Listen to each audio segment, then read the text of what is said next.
A great time to make memories with your daughter. I have experienced that myself some years ago, and I highly recommend it. So go to our website and get your tickets to that today. Coming up February 18th over in the chapel, we will have our annual Ash Wednesday services. They'll be throughout the day. It's a great time to pause in the middle of your day, to reflect, to pray, and to prepare as we move into Lent and the 7 weeks leading up to Easter. So I invite you to attend that. Again, it's Wednesday the 18th. It'll be over in our chapel, and there'll be multiple times available, and you can find those on our website. I'm really excited to tell you that if you were here at Thanksgiving, we had a special guest musician named Blessing Offer. He is going to be back with us on Thursday, March 5th. That'll be a concert right here in our main auditorium. But the really neat thing is we're joining with 5 other churches, and their worship leaders will also be on stage with our wonderful band and leaders and Blessing to have a citywide night of worship. And we are excited to host Blessing. He's appropriately named Blessing. He oozes joy, and you'll want to get tickets to that event. One quick other announcement. Today, immediately following this service, if you're a Riverbender and have been here for a long time, or if you're a new Riverbender and you're a member of this place, over in our community center, we do have our annual Q&A. It's a time for you to just ask questions about the budget, about the slate of candidates for committees. Some of our staff will be there to present. It's over in room 203, and it's right after this service. All of these things and many more that I don't have time to mention are made possible because you are generous, because you support the mission in Riverbend, of Riverbend in this place.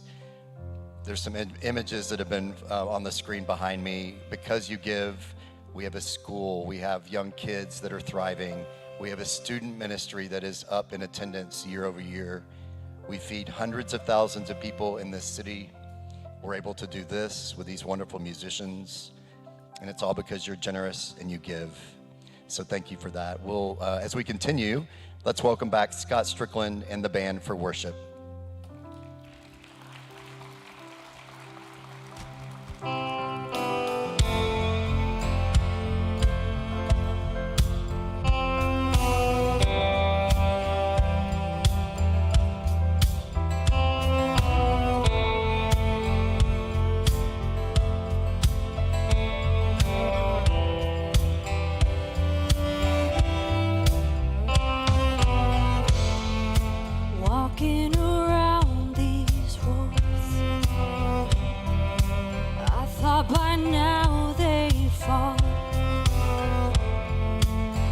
You have never failed me yet.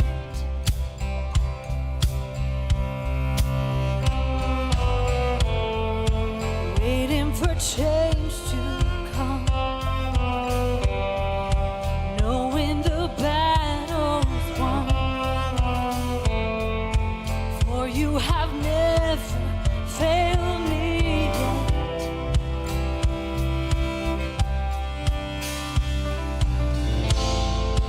Promise still stands. Great is your faithfulness, your faithfulness. I'm still in your hands. This is my confidence. You've never failed.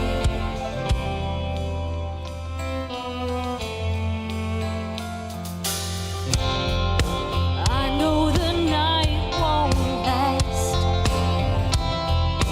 Your word will come to pass. My heart will sing your praise again. Oh, Jesus, Jesus, you're still enough.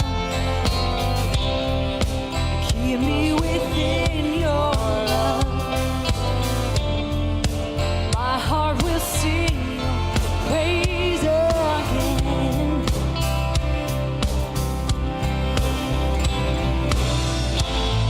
Your promise still stands. Great is your faithfulness, your faithfulness. I'm still in your hands.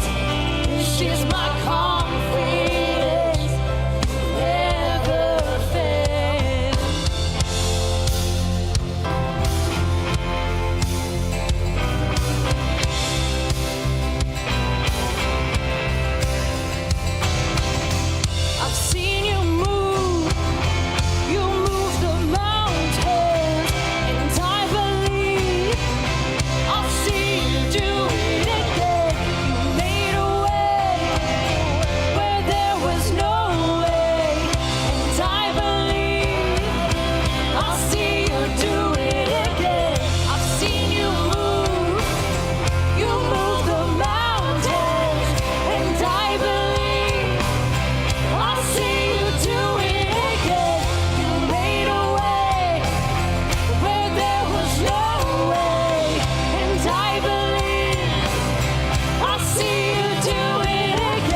promise still stands.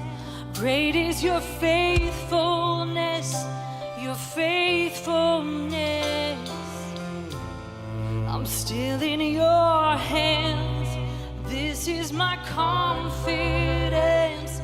You've never failed me yet.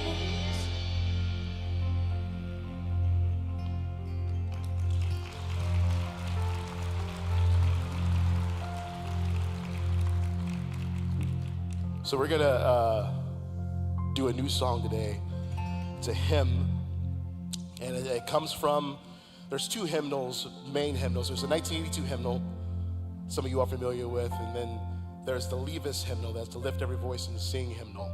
And that hymnal came out of the African American Methodist and Episcopal Church. And in this hymn, in this hymnal, Leave Us hymnal, the Come Thou Fountain in there. There's like, I mean, the hymns are pretty similar, but this one really stuck out to me when I was asked to pick a hymn for today's service. And I think it kind of resonates with a lot of what's happening right now in this country. And you know, Christ was the two greatest commandments that he had were to love God with all your heart, mind, strength, and soul, and to love your neighbor as yourself. And this hymn stuck out to me, and it means a lot of that. So this is called Yesu, Yesu.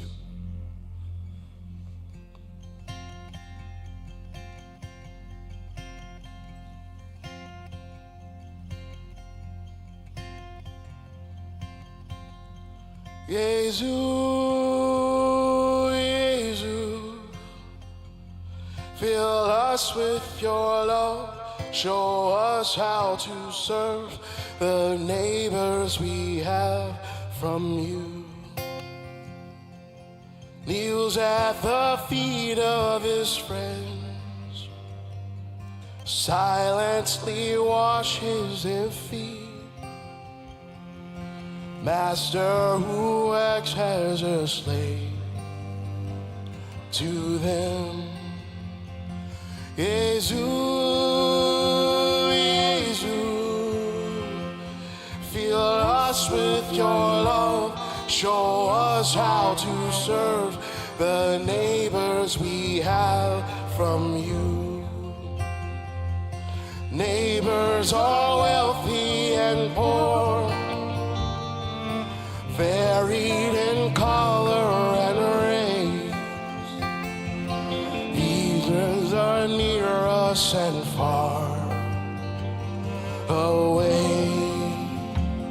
Yesu, Yesu, fill us with your love, show us how to serve the neighbors we have from you. These are the ones we should serve. These are the ones we should love. All these are neighbors to us and you. Yesu, Yesu, fill us with your love, show us how to serve the neighbors we have from you.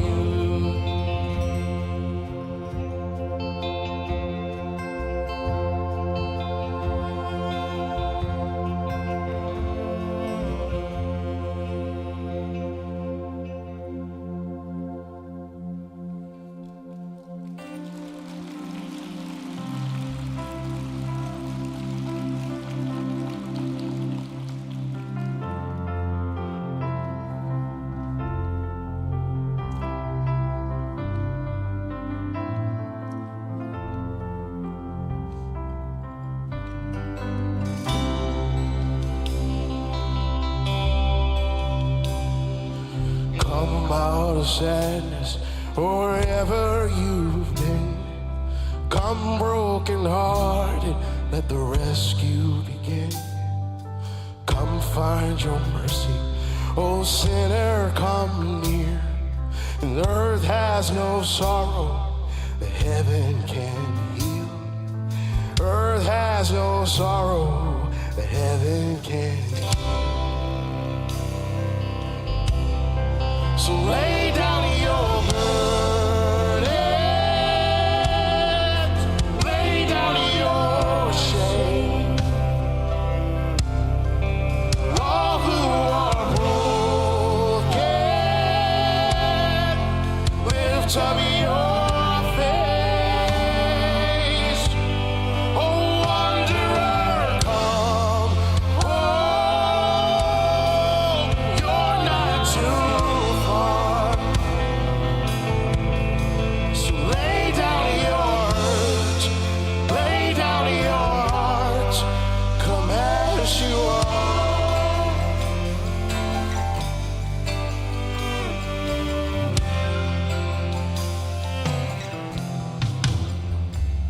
There's hope for the hopeless, of all those who strayed. Come sit at the table, come taste the grace. There's rest for the weary, there's rest that endures. And earth has no sorrow that heaven can cure. So lay down your burdens, lay down your shame. And all who are broken, lift up your faith. Oh, wanderer, come home. You're not too far. So lay down your hurt, lay down your heart. Come as you are, come as you are. Fall in His arms. Come as you are. There's joy for the morning. Oh, sinner, be still. And earth has no sorrow that heaven can't heal. Earth has no sorrow that heaven can't heal. So lay down your burdens, lay down your shame. And all who are broken, lift up your face. Oh, wanderer, come home. You're not too far. So lay down your hurt, lay down your heart. Come as you are, come as you are, come as you are, come as you are.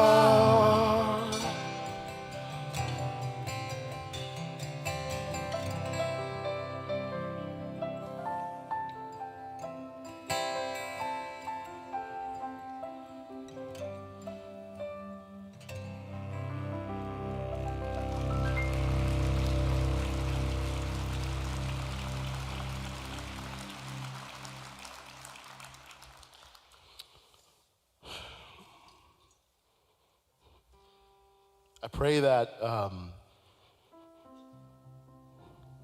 I pray for healing.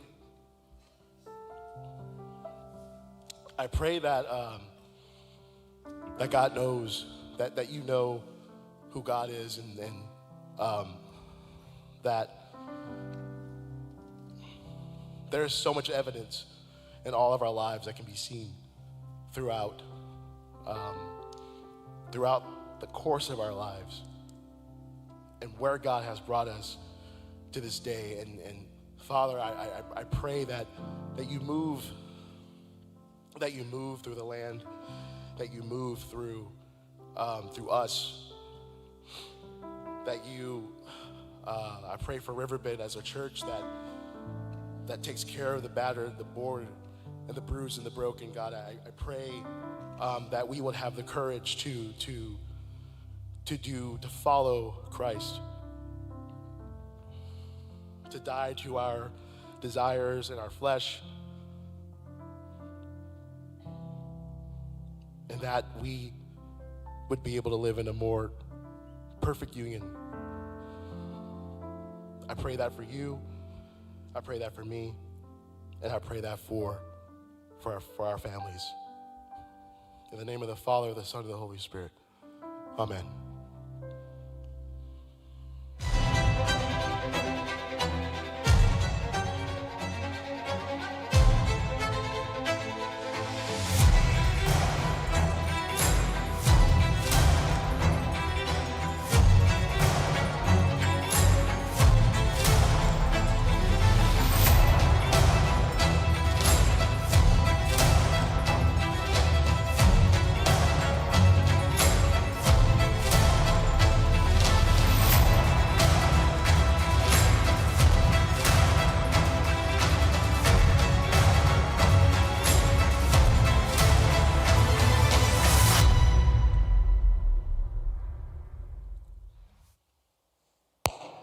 Can you thank Scott Strickland for being here this morning?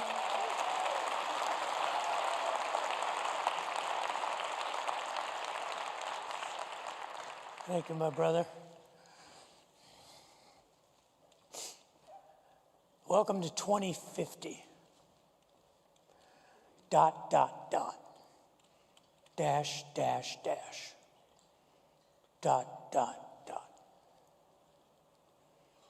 Any of you familiar with what that means in Morse code? ... Dash, dash, dash. ... SOS. 3 dots is an S, 3 dashes is an O, 3 more dots is a second S. In 1908, it was agreed on by the maritime associations that this would become the international wireless signal for a ship or a person in distress. 3 dots, 3 dashes, 3 dots. It went largely unknown for a number of years, but it was 4 years later, in 1912, on April the 15th, that virtually everyone in the world became aware of the distress signal, SOS. It's because at 11 minutes after midnight on April the 12th, 1915, or April the 15th, 1912, the signal went out from the North Atlantic. It was picked up by a ship in the North Atlantic named the HMS Carpathia. The radio operator had been scheduled to go off duty earlier. His name was Harold Cottam, but he was listening for the radio traffic across the North Atlantic and picked up what he recognized as the new international distress signal.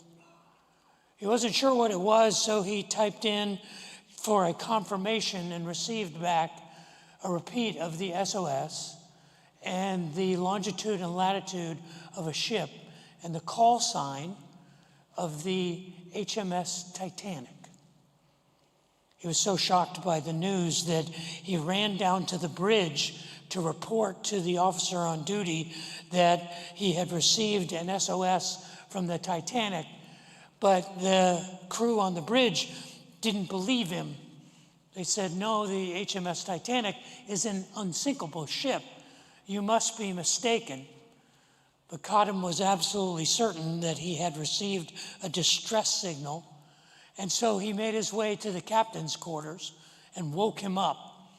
The captain was not pleased by being awakened at just after midnight, but when he heard Cottam's description of the message and the validity of its source, he ran to the bridge and ordered the ship, the HMS Carpathia, to be turned around and set a course for the longitude and latitude that Cottenham had received over the wireless. The Carpathia was 67 miles away from the Titanic, and it took them 4 hours to arrive there, at which time the Titanic had already sunk. But they were able to rescue 712 passengers who had survived in the lifeboats.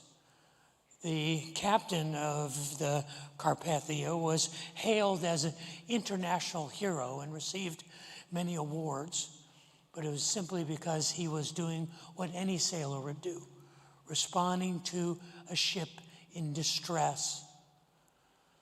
It would be a number of years, it would be 1958, before there would be an actual codification of what came to be known as the laws of the sea.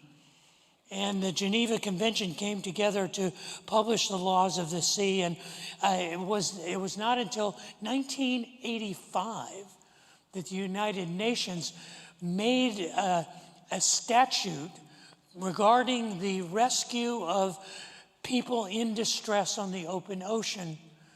And this was an article in a law of the sea that the United Nations had passed. It was Article 98, Section 1, points A and B. Subsections A and B were explaining that when a ship came across a person in distress at sea, it was the obligation of that ship to aid that person, whether they were friend or foe, whether they were military or merchant, whether they were known or unknown, it was their responsibility. In fact, Section B says that the ship being aware of another ship in distress is to proceed with all possible speed to the rescue of persons in distress, if informed of their need of assistance, insofar as such action may be reasonably expected of them. But there is no sailor that has sailed on the open ocean for any length of time who needed a law to be told that when another sailor is in distress, it does not matter what the situation is. Sailors take care of other sailors. It was an unwritten law. It was what's called a natural law, because sailors understood that even if it was an enemy combatant, that all sailors faced a common enemy, and that enemy was the sea itself. You see, the debate about natural law has gone on for thousands of years. Is there a sense of things that are right and things that are wrong that every human being has without being told? Without it being legislated or written down as a law, does every human being have a sense of what's called natural law, natural right and wrong? The great Greek philosophers, Aristotle and Socrates and Plato, discussed this. Plato wrote a number of articles, a number of books about the state of natural law. It was the Greek philosopher Cicero who wrote 2 papers on the responsibility of all human beings to care for other people, to have a sense of care, and that it is a natural state that human beings should look out after one another. It was during the Enlightenment in the 15th and the 16th century that many scholars debated whether or not natural law was a real thing. And it was a philosopher named Immanuel Kant who developed a theory called the deontological theory. It's basically the rule of the categorical imperative. And Kant said this: the only thing unconditionally good is goodwill, which acts from a sense of duty, not inclination or expected results. People must be respected as valuable beings, not just tools for our goals.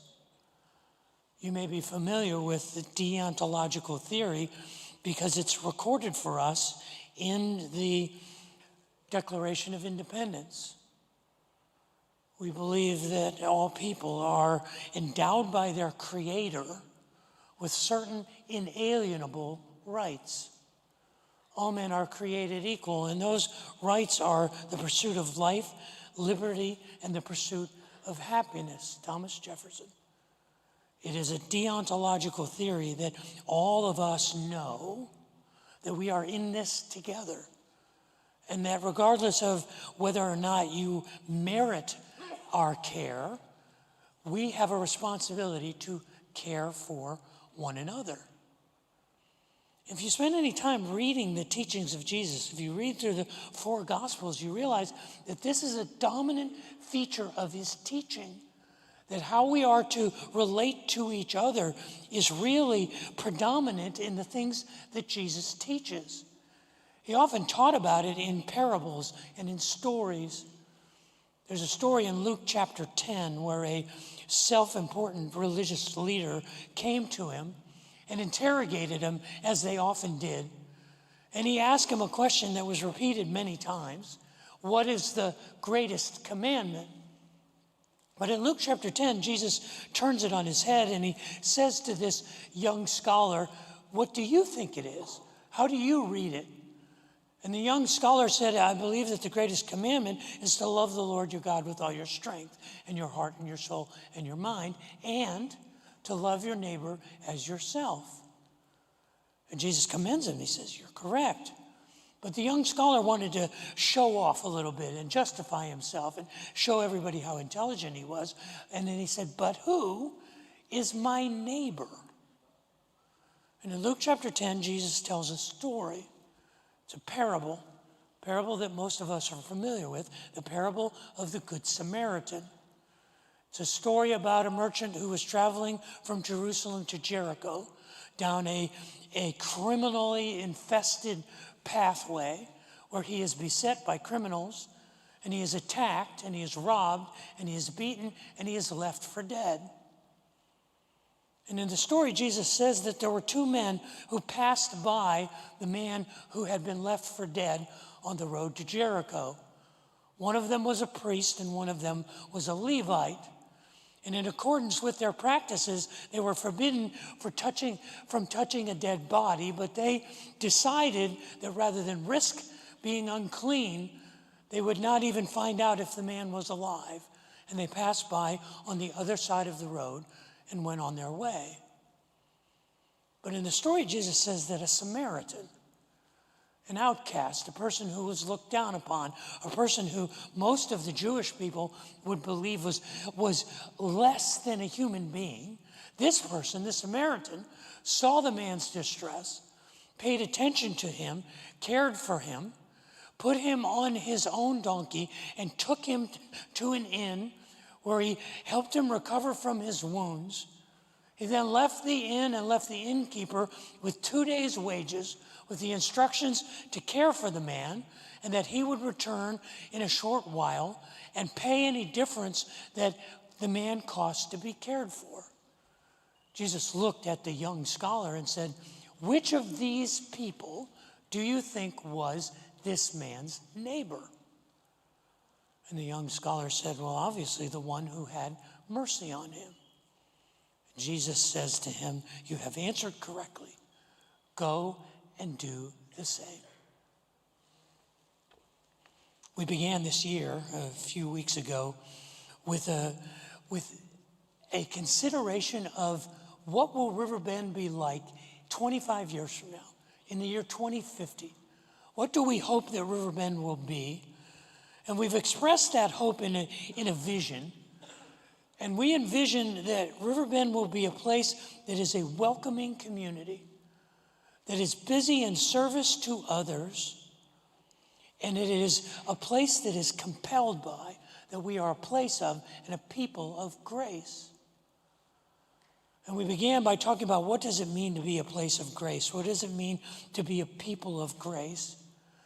And we did a study on that, and then we had a conversation with a friend of mine named Matthew, and we talked about grace and our desire, our vision to be a people and a place of grace.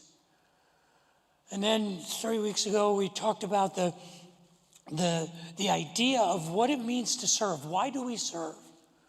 Why should we be a people who are committed to being available to serving others?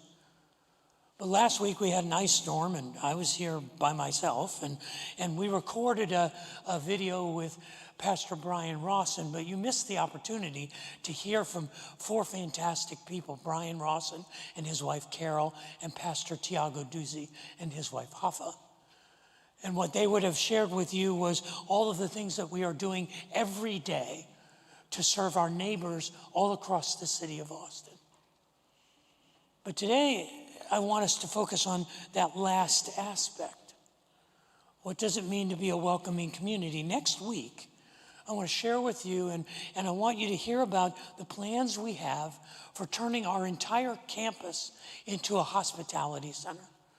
That we can use the way God has blessed us with our physical assets, with our opportunity to be a place of hospitality, to welcome our neighbors, to experience the grace of God throughout the week here on this campus.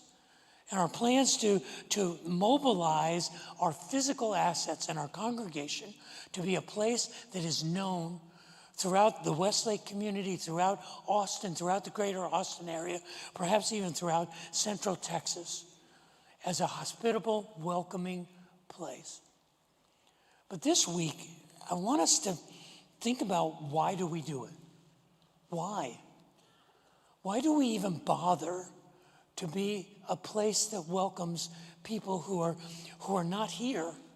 Why do we want to be hospitable to our community? Why is that important? And I want to suggest that it's for one reason. It's because we are incomplete if we do not do it. We welcome others because they make us complete. But why is that? How does that work? I want us to think about that for a few minutes today, but before we do, would you pray with me for a moment? Father in heaven, I would ask that the words of my mouth and the meditations of my heart would be pleasing in your sight, and that you would use your words spoken by your servant and anointed by your Spirit to challenge us to be a welcoming and hospitable place and people. May we make the city of Austin a better place as we open our doors and welcome them in. Pray that we would be committed to that challenge. And I ask that for myself and for my family and for all of us here. In Jesus' name, amen.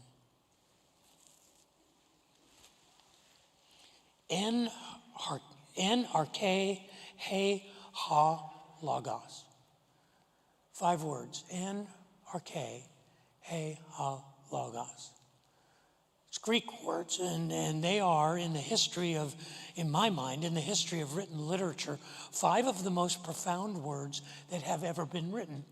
Try to imagine how much has been written throughout human history. The first form of writing was cuneiform back in the ancient Sumerian culture in Mesopotamia in 3500 BC. When the Code of Hammurabi and other cuneiform and pictographic language was taking shape. But think about how many words have been written down through 5,500 years of history.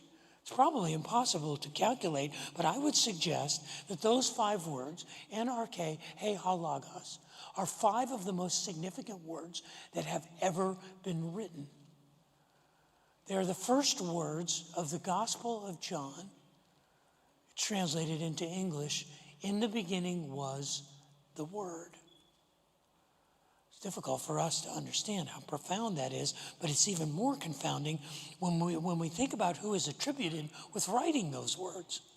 The person who is given credit for writing those words was a common fisherman, an uneducated person who grew up in a backwater country, in a nondescript town, in an age where he should have lived his entire life and never been noticed by anyone. And yet this common fisherman, a man named John, wrote the 5 most profound words in human history. In the beginning was the Word, the Logos. To come up with this, the Greek philosophers, the culture of the day debated the significance of the Logos. It means word, but it means more than word. It means consciousness, awareness. It's this idea that without the Logos, there is no reality. It is, the Logos represents, philosophically, human consciousness, human awareness, the existence of reality itself. And for him to say in the beginning was the Logos, he was entering into the conversations of the great minds of human history. But he not only says that in the beginning was the Logos, it's the way he phrases it, in the beginning. That's not coincidence. He uses the very same words that were the first words in the Bible. In Genesis chapter 1, Genesis chapter 1 begins with, in the beginning, God created the heavens and the earth. And it's not a coincidence that he uses that exact same phrase, because he's orienting us, he's orienting all of us who think about the importance of our existence on earth. He's orienting us toward the very beginning, what was true at the foundations of human history. In Genesis chapter 1, we read the story of the ordering of creation, the 6 days of creation. And throughout that story, God repeatedly says, it was good, it was good. He comes to the end of the creation process at the end of the 6th day, and he looked at everything that he had put into order, all of the creation, and he said it was good. But when we come to Genesis chapter 2, we find the first thing in all of the history of the Bible, of the history of the universe, that was not good. And it was one simple idea. It was not good for a man to be alone. That to exist without companionship, to exist without relationship, even in a perfect environment, was imperfect. That we were incomplete without relationship, without companionship, without someone to bear witness to our lives, without someone to go through the journey of this existence together. We are completely inadequate and not good. See, this is the reason why. It is in God's nature to be in relationship. That's why we talk about God as the Father, the Son, and the Holy Spirit in a way we can't really understand. God is in relationship with himself. And God invites us into a relationship with him. And this is the why. Why do we want to be good neighbors? Why do we want to practice hospitality? Why do we want to be a welcoming community? Because there are people in our community who make us better, who complete us. We are fashioned to be in relationship, not just with one another, but with those all around us. It is part of our natural law. It is part of our human nature to be in relationship. It completes us. I know what you're thinking. You may think, I just don't like people. I mean, I really, I'm pretty careful about the people I hang out with because, there's some real wild hares out there and I'd rather not. And maybe you were raised like me. I was raised, and I remember my father sitting me down as a teenager. He said, Dave, the world will do you no favors. Everyone is out to get you. You need to learn to be self-sufficient and self-reliant because the world is a world that will take from you, and you have to be strong enough on your own. And he created in me this sense of independence, of self-sufficiency. And maybe you're hardwired like that. And you say, I don't want to depend on other people. I don't want to rely on other people. But this isn't relying on other people. This is just including other people, serving other people, bringing other people alongside of you to be your companion in your life journey. But maybe you're saying, but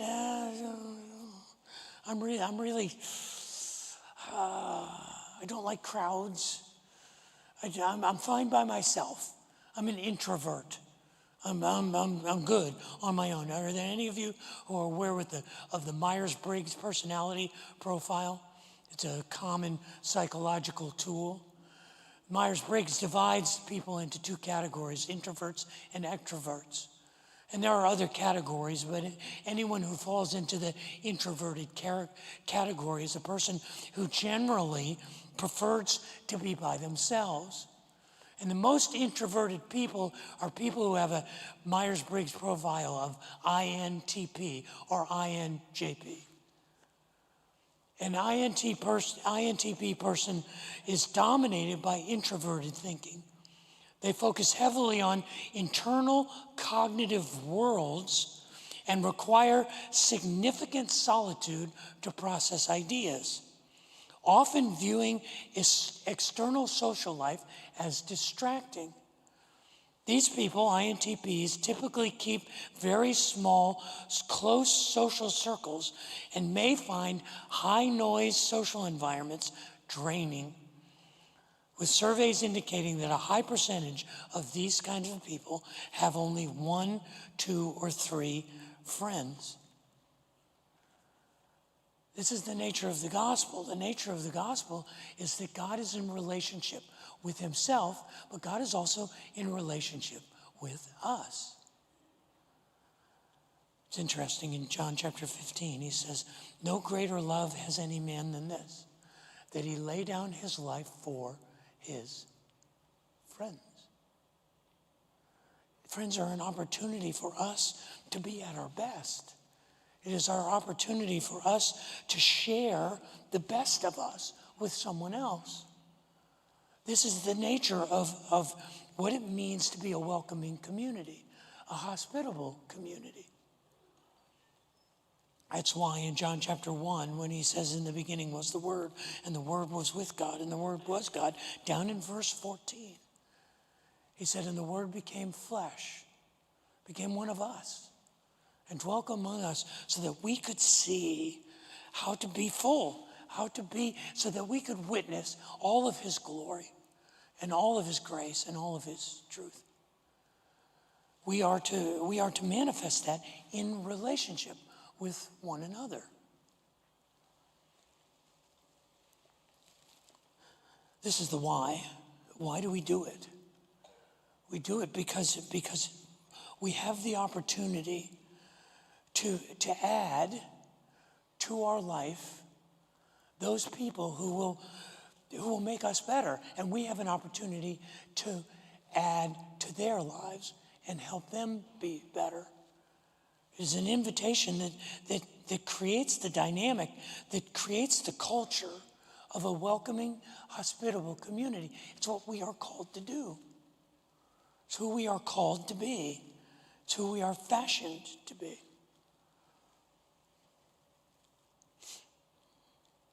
It's interesting to me to think that we have an opportunity to invite people to come and to experience this, to experience relationships, to experience care. It's an important part of the values that we are trying to manifest, that we are trying to become. We envision 25 years from now that we will be a welcoming community in service to others, compelled by God's grace. We want to be a welcoming community because there are people who over the next 25 years will be a part of us that we can't imagine not having as part of us today. And we should anticipate that attitude of inviting people to experience the blessings that we have is part of our mission. It's part of our calling. Jesus doesn't mess around. He doesn't mix words when he talks about this. Some of his teaching is really quite harsh. In Matthew chapter 25, Jesus tells a story. He gives his followers an illustration of what it will be like at the end of time. And in Matthew chapter 25, he says there will be a day when the nations of the world, everyone who has lived, will be gathered together. And God will sit on his throne, and he'll be there with his angels, and he will separate the people into two groups, the sheep and the goats. He'll put the goats on his left and the sheep on his right. And he will say to those on his right, his sheep, he will say, enter into my kingdom, enter into my rest, because you have done the things that I have asked you to do. Because when I was hungry, you fed me. When I was thirsty, you gave me something to drink. When I was a stranger, you welcomed me in. When I needed clothes, you clothed me. When I was sick, you helped heal me. And when I was in prison, you came and you visited me. And Jesus says in that day, the people will be confused. They will say, when? When did we see you hungry and feed you? And when did we see you thirsty and give you something to drink? And when was it that you were a stranger and we invited you in? And when did you need clothes and we clothed you? And when did you need healing and we healed you? And when were you in prison and we visited you? And Jesus says, I tell you the truth. What you do for the least of these, you did for me. You invited me in. You did that for me. The night of April the 15th, 1912, the first signals went out from the Titanic around 11:30 when they realized the ship was sinking. And among the wireless signals that they sent out, there was a code for ships at sea that when they were in distress, they would launch a flare so that any ship that was in visual range would see the flare and know that they were in distress. And the signal for distress was to send off a flare every minute for 5 minutes. So 5 consecutive flares was a signal to anyone who could see it that the ship was in distress. The first flare went off of the Titanic, and there was a ship that was 6 miles away. It was the RMS Carpath. It was the RMS Californian.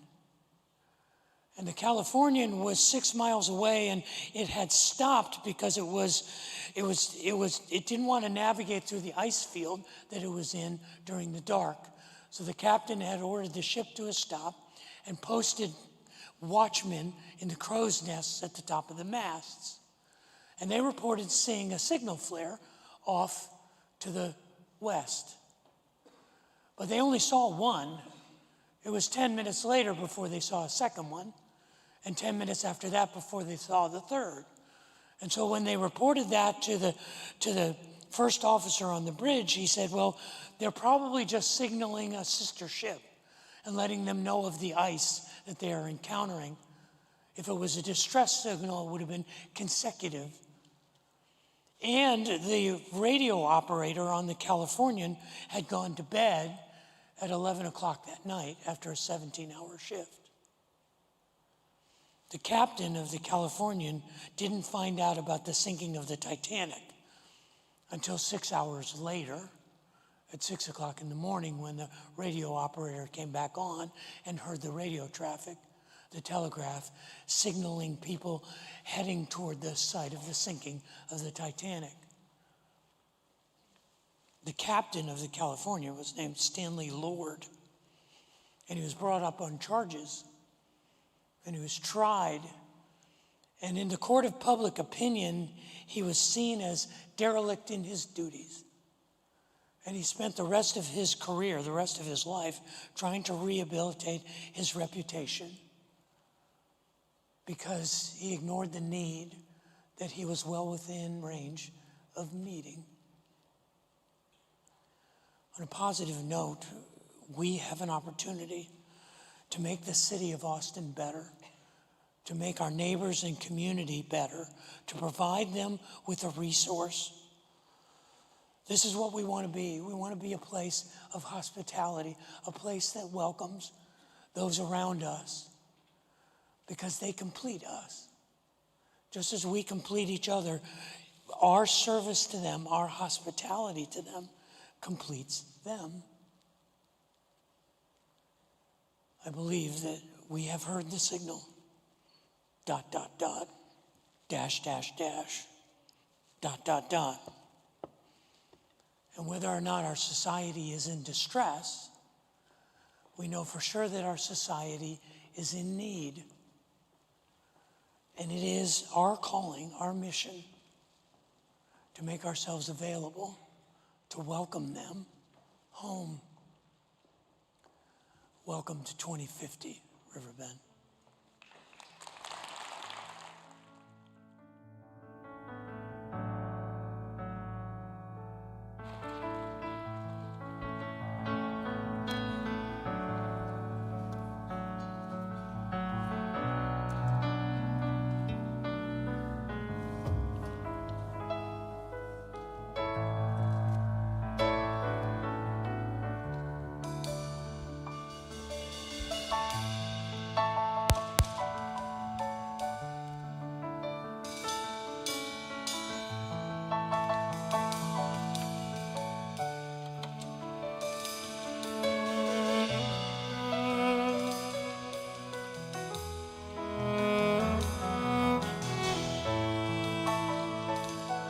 I'm going to invite you all to take whatever posture you'd like to take for this last one. If you are someone that is in need, or if you have questions about Riverbend or about our church, there are people with blue lanyards. You can talk to anyone that you feel comfortable talking to. I promise you, they will take care of you. Thank you so much for coming today.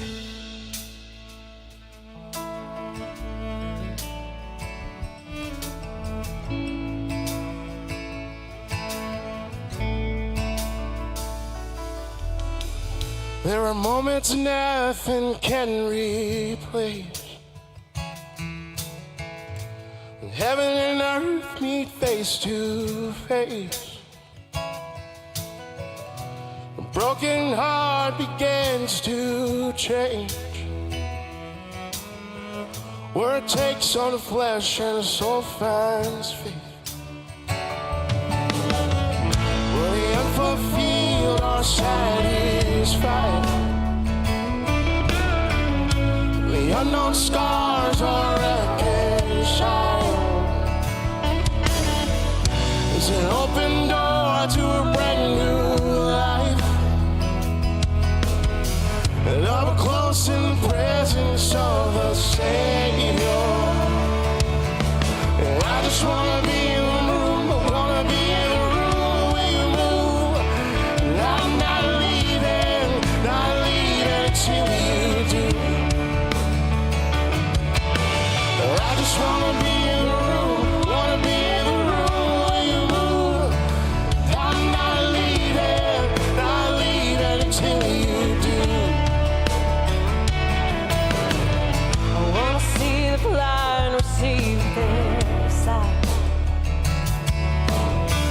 Hear the praise of the voiceless start to rise. Every child of God baptized with fire. Right here in the presence of the healer. I just wanna be in the room, wanna be in the room where you move. I'm not leaving until you do. I don't wanna miss it, I just wanna be in the room, wanna be in the room where you move. I'm not leaving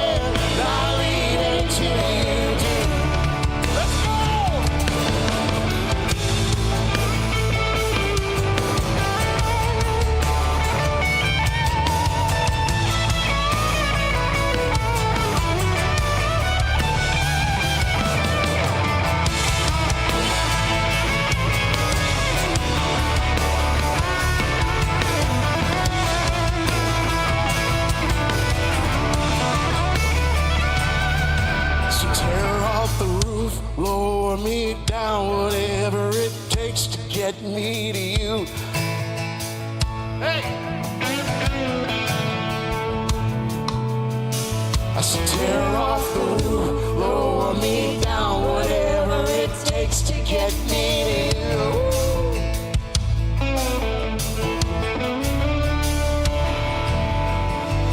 Tear off the roof, lower me down, whatever it takes to get me to you. Roll every stone, push through the crowd. God, I wanna see you break through. Tear off the roof, lower me down, whatever it takes to get me to you. Roll every stone, push through the crowd. God, I wanna see you break through.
Have a blessed week, y'all. Go take care of somebody.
Shadows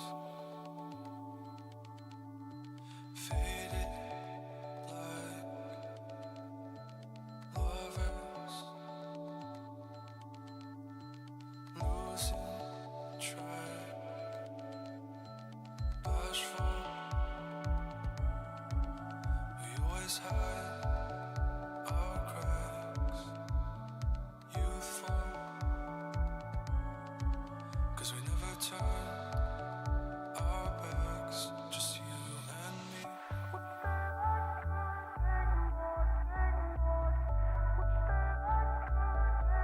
Just you and me.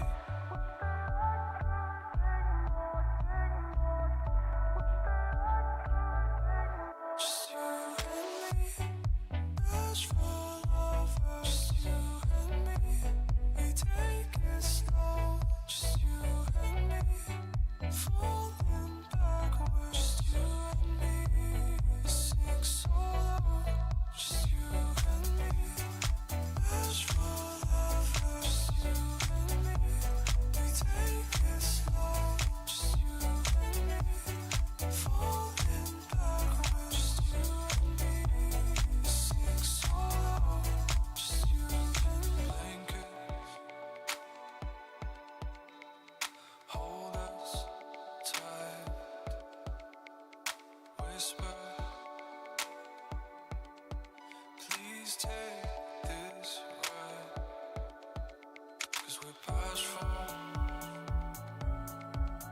forever burn inside. Trust that this is not goodbye. Just you and me.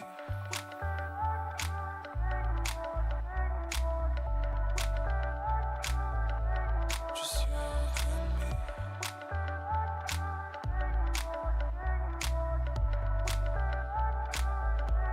Just you and me. Bashful lovers. Just you and me.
Just you